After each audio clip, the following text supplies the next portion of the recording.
Bienvenidos a una nueva edición de Vigo Debate. Hoy toca Mesa Política, así que como siempre nos quedamos cortos de tiempo, vamos a presentarlos ya y nos metemos de lleno en la actualidad, en los temas. Y además vuelve a estar con nosotros ya hace un tiempo, así que damos de nuevo la bienvenida al periodista, escritor Manuel Orío. ¿Qué tal? Muy buenas tardes. Buenas tardes, aquí estamos. Pues encantado de recibirte de nuevo por aquí. Y yo más encantado todavía de estar con vosotros. Pues nos alegra mucho que estés de todo nuevo. Muy bien. Y saludamos a los que últimamente no fallan. Xulio Calviño, esconciro do PSOE, ¿qué tal? Muy boa tarde. Hola, moi boa tarde. Tamén esconciro do PP, Teresa Cendón, ¿qué tal? Moi boa tarde. Boa tarde a E o todos ex os secretario ointos. comarcal da CIGA, Serafín Otero, ¿qué tal? Moi boa tarde. Que viva esquecer do apelido, Sí, moi Dubidei, boa tarde. É maravilloso de ser Serafín a secas. Sí. Sí, porque non hai moitos, verdad? Bueno, Serafín Avendaño, non? Poderían dicir. Sí. Así que se ve a cabeza, unha da rúa máis ben preto daqui. Bueno, vamos cos temas, porque En la que yo vivo, por cierto. Serafín Avendaño. Ah, mira. Bueno, pues en primeiro lugar quería tratar un tema que se ve moito de transportes, o transporte urbano, que estamos nun momento de licitación do novo contrato. A xente espera que se mellore ese servicio, pero hai dúbidas sobre se este novo contrato vai melloralo ou non, porque denuncian dentro da oposición que non se prevén novas liñas a curto prazo neste novo contrato no que exixe pues, a electrificación da maioría dos vehículos, tamén a incorporación dunha nova flota, en fin. Un tema que creo que é importante porque a xente está tamén preocupada sobre isto. Veña, como o levou ao BNG ao último pleno, Serafín, comezamos contigo.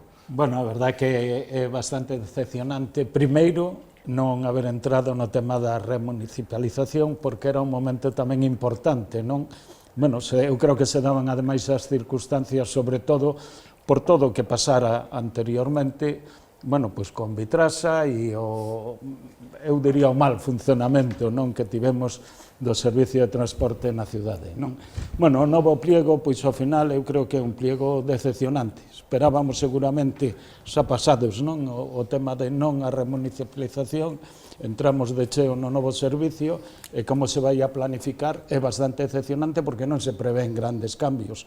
A verdade, se manteñen as mesmas líneas, se manteñen as mesmas frecuencias, e non se toca o tema da puntualidade, que ademais era unha das cuestións que no estudo de mobilidade contratado polo propio Concello, non?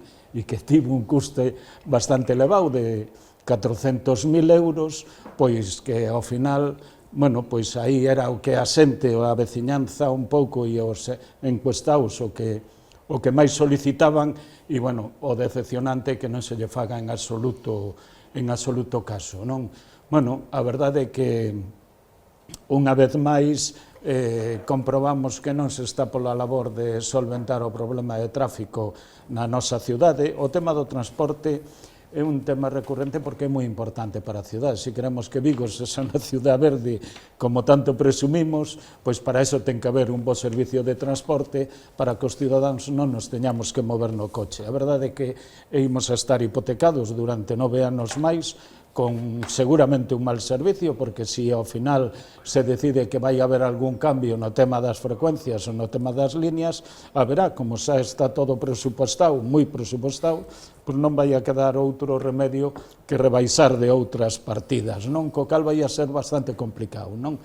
Bueno, o raro é que sendo prácticamente o mesmo e sin grandes cambios, nada máis que o tema de que se vai a meter o tema da electrificación, bueno, vai haber unha renovación de autobuses, que, por certo, é algo que é habitual a partir de certos anos, como se viu facendo a toda agora, pero que si parece raro, non? Que tendo o mesmo servicio, pois ao final, en vez de pagar 30 millóns, como estábamos pagando agora, que teñamos que pagar 40, non? Inda por riba nos vai a salir moito máis caro, non? Eu creo que ao final non é a solución, e ao final pasa o mesmo de sempre, non se lle vai caso á veciñanza, non se fai caso ás reclamacións. Eu creo que o que non pode ser é que sigamos, bueno, pois dependendo das ocurrencias de unha ou dúas persoas a verdade, sin contemplar, non? O que, en este caso, o movimento veciñal, que é o que máis sigue e o que máis controla, se lle faga ningún caso. Decepcionante de Serafín, Teruca. Eu exactamente o mesmo, decepcionante. Perdemos unha oportunidade de ouro de adaptar o transporte público a realidade da cidade, porque hai que recordar que levamos 30 anos con esta mesma concesión. Despois de 30 anos algo mudou na cidade, verdad?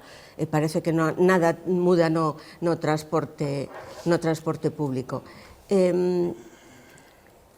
Nestes 30 anos, prórrogas e máis prórrogas.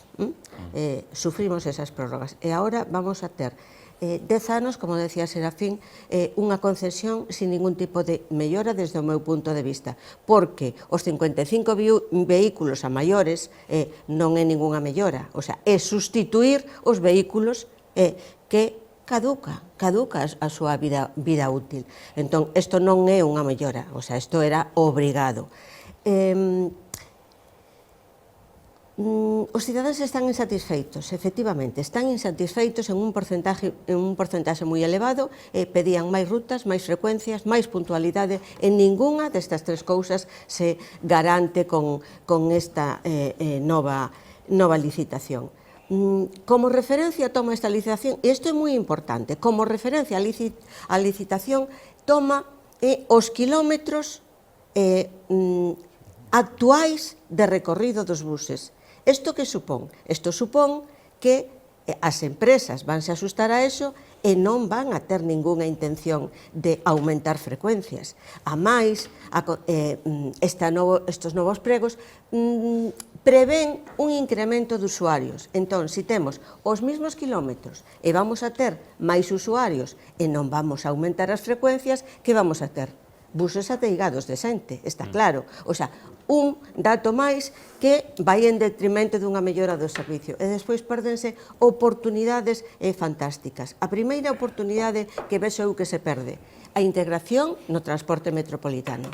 Porque, hai que decir, son moitos os cidadáns vigueses que saen da cidade para traballar ou para estudar ou para facer outras tarefas. A estos estamos perxudicando. Por máis que o alcalde diga que eso só beneficia aos que entran. E se así fora, que non é, os que veñen de fora veñen a consumir, veñen a facer economía, benvidos sexan a cidade. Esta é unha oportunidade perdida, pero pérdense oportunidades de mellora como pode ser que redundan nas tarifas, os bonos mensuais con viaxes ilimitados. Isto teñen centos de cidades, Vigo non, tiñamos unha oportunidade. Bonos turísticos, non hai ni un só bono turístico de transporte nesta cidade. Unha cidade que parece que aposta por un futuro turístico. Pois tamén eso se perde. O rural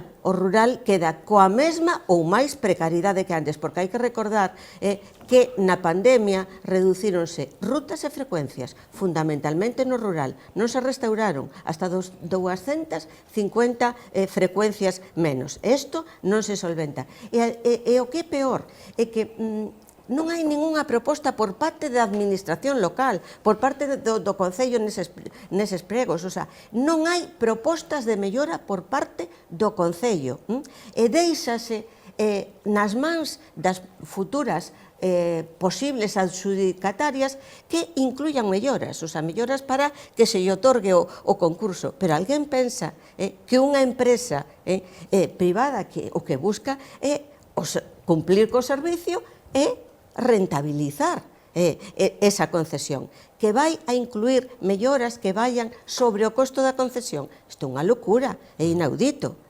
En definitiva, Marci, penso que perdemos unha oportunidade de mellorar o transporte público en Vigo. Bueno, Xulio foi concelleiro de tráfico, así que deste tema seguro que sabe un montón. Moi ben, eu supoño que leístedes a información sobre o prego de condicións moi por riba, moi por riba. Non íbamos a ler as 8.000 páxinas. Non, é que dame a impresión de que información pouca. Porque, primeiro, o estudio de mobilidade. O estudio de mobilidade, e aquí teño que facer unha crítica, porque é un estudio tan serio, tan importante, que non entendo como o Concello tuvo tan en pañales durante tanto tempo, porque é para publicitar, é para realmente presumir dese estudio donde se analiza o estado do transporte público na cidade dun xeito moi serio. creo que había elementos importantes a defender de ese estudio que obviamente é a base de partida para ahora sacar o contrato. Conste que o transporte público actual non sale tan mal, porque sobre unha puntuación de 1 a 5, un moi mal, 5 moi ben, a valoración do transporte público dos usuarios é de un 3,4. É certo, un 3,4 é por riba do aprobado. Un 3,4 no que evidentemente o tema das frecuencias é o que ten a peor valoración, 3,0, a puntualidade 3,1, pero a media de todas as cousas a valorar son de 3,4, que non está tan mal, co cal hai que alixeirar un pouco a crítica sobre o estado actual do transporte, pero é que hai unha cousa que cambia radicalmente. Isto non é un prego de condicións onde sale un contrato a risco e ventura, como era o que tiñamos anteriormente. É un contrato novo, con un plantexamento novo, de servicio. É un contrato de servicio no que o Concello, sin perder para nada a titularidade e o control desa concesión, o que fai é utilizar unha empresa, unha xestión especializada, que é vital nun servicio tan importante como o transporte, pero o control absolutamente sobre todo, sobre líneas, sobre prezos, sobre redes, sobre paradas, etc., sigue estando en mans do Concello con un criterio fundamental de, con esa titularidade, ese poder de decisión do Concello vai a ser prácticamente público. Por iso eu, cando o Bloque aquí defende ao facer un transporte público, eu lle diría por que non fai o mismo en Santiago. En Santiago é un contrato de servizos exactamente igual que o de Vigo, que vai a ser o de Vigo. Aprobouse o mes de decembro do ano pasado. É dicir, que é un contrato que permite a titularidade total e o dominio de esa titularidade de como vai a ser o transporte. Aproveito, por certo, para decir que unha cousa que di o Bloque con moita frecuencia, a precariedade dos empregados, etc., etc., e vou a dar 2 números somente, non? En Santiago, que non teñen o convenio actualizado, os traballadores cobran 36,53 euros por hora. En Vigo, 59,24. O transporte público de Vigo. A xornada anual dos traballadores do Concello de Santiago, dirixido polo Bloque, cobran, teñen unha xornada de 1.816 horas o ano. En Vigo, 1.730. Como exemplo xo, pero é que o máis grave do asunto é que por eso digo que non leístedes ben o prego de condicións, é que é normal, se vai a cambiar a concesión, é lóxico que se parta do mismo esquema de líneas. Se ven unha nova empresa, necesita un tempo para, evidentemente, coñecer como funcionan esas líneas, pero é que na primeira fase, que ten que tardar como máximo 4 meses, está prevista a primeira modificación de líneas, a renovación da rede do transporte público está prevista para 4 meses despois de poñer en marcha a concesión, como máximo. E vai haber unha segunda revisión de toda a rede como máximo ao cabo dun ano, e unha terceira ao cabo de 4 anos e medio. É dicir, esquecer algo que é absolutamente vital, donde o Concello ten o dominio de como ten que ser esa renovación da rede, pero é que a nova empresa, obviamente, ten que ter un rodaxe para saber o que ofrecer. E o último, o último sobre o número de kilómetros, 6 millóns e pico de kilómetros que se fai. Esqueces que está previsto no prego de condicións un aumentar un 6% cada ano. Os usuarios aumentan en máis porcentaxe. Kilómetros máis. E esqueces tamén que hasta no prezo do billete, vai a valorarse que aumente a utilización por parte dos veciños de Vigo. E o criterio fundamental deste prego de condicións é adaptarse á demanda ao que exixen os veciños, e por eso se mantén o control público dende o Concello. Para eso, precisamente, é para o que se quere, evidentemente, facer un prego de condicións no que prácticamente é un servicio público que o único que fai é utilizar unha empresa de xestión especializada, que é o vital. Orío, yo no sé si eres usuario habitual o no del Vitrasa. Pues no, la verdad que no lo soy. Esta é a realidade da cidade. No lo soy, no. Yo creo que, vamos a ver, me voy a permitir un chiste. Una vez le presentaron al rey Amadeo de Saboya un documento para que firmara y firmó y dijo, yo contrario. Bueno, pues esto es más o menos lo que yo encuentro en esta situación en la que yo no puedo decir que sea un experto. Pero sí es verdad que me da la impresión de que el transporte en Vigo siempre ha sido una asignatura pendiente, ¿no? Siempre ha sido una asignatura pendiente y siempre se ha producido unas ciertas resquemores en la ciudadanía. Yo es verdad que no soy usuario del transporte público, seguramente porque tampoco lo era, bueno, cuando era joven naturalmente sí, pero me da la impresión también de que Vigo, el crecimiento de Vigo ha sido, Vigo es una ciudad que ahora mismo a este primer tramo del nuevo milenio no se parece absolutamente nada al Vigo que inició su contrato con la compañía concesionaria. Y entonces me da la impresión de que en este sentido, quizá soy muy imprudente al hablar así, yo creo que el patrón, es decir, no ha exigido, no ha apretado a las compañías o a los aspirantes, en ese sentido no les ha apretado para que el servicio sea cada vez mejor. Y es verdad que Vigo es una ciudad muy difícil de cubrir desde el punto de vista del transporte, es una ciudad muy complicada, yo sospecho. Xulio es mucho más experto que yo en ese sentido y sabe muy bien. Non ten nada que ver con Santiago de Coruña. No, nada, absolutamente nada, ni con Madrid, ni con nada. No. Yo creo que Vigo es una ciudad que necesita un tratamiento muy especial porque es muy complicada. Y hasta ahí puedo leer, yo no tengo otra idea que esa. Es decir, a mí, ¿qué es lo que me guía? Pues si bien yo no soy un usuario permanente del transporte público en Vigo, sí lo he utilizado. A mí me da la impresión de que Vigo necesitaba a lo mejor más alternativas, es decir, un transporte público que no fuera sola y exclusivamente referido a un transporte público en autobuses. Pero en ese sentido, pues hasta aquí se me ocurre, defendiendo naturalmente en ese sentido la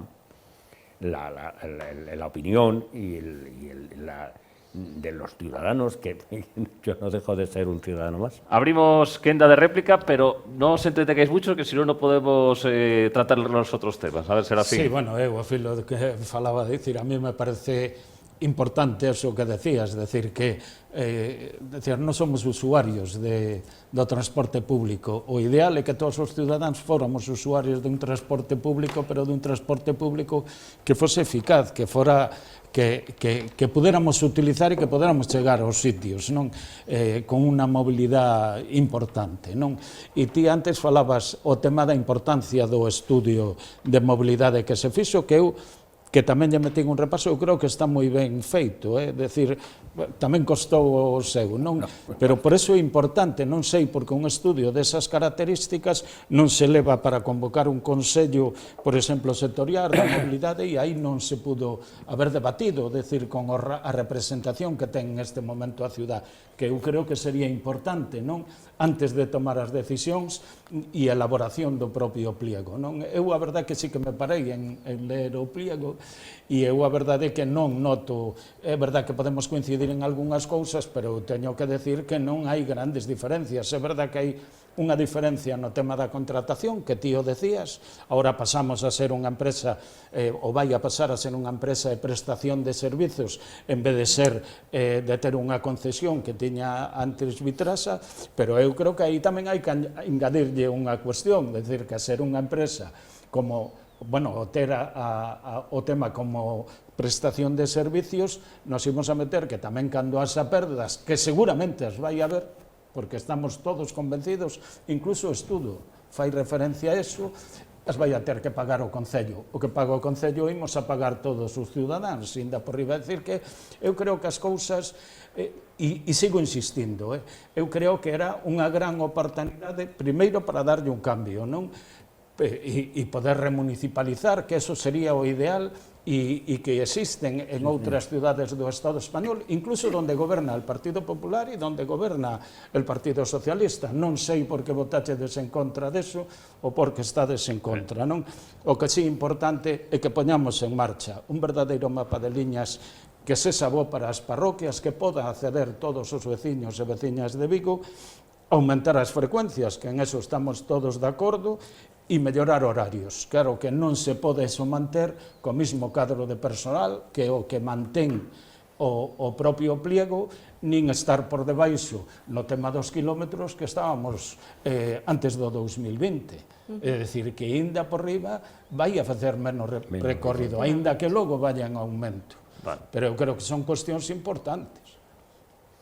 Efectivamente, o sea, que concordo con Serafín nesto último, é que partimos como referencia deste futuro contrato de unhas bases por debaixo do que tiñamos fai 5 anos. O sea, isto é inaudito, é inaudito.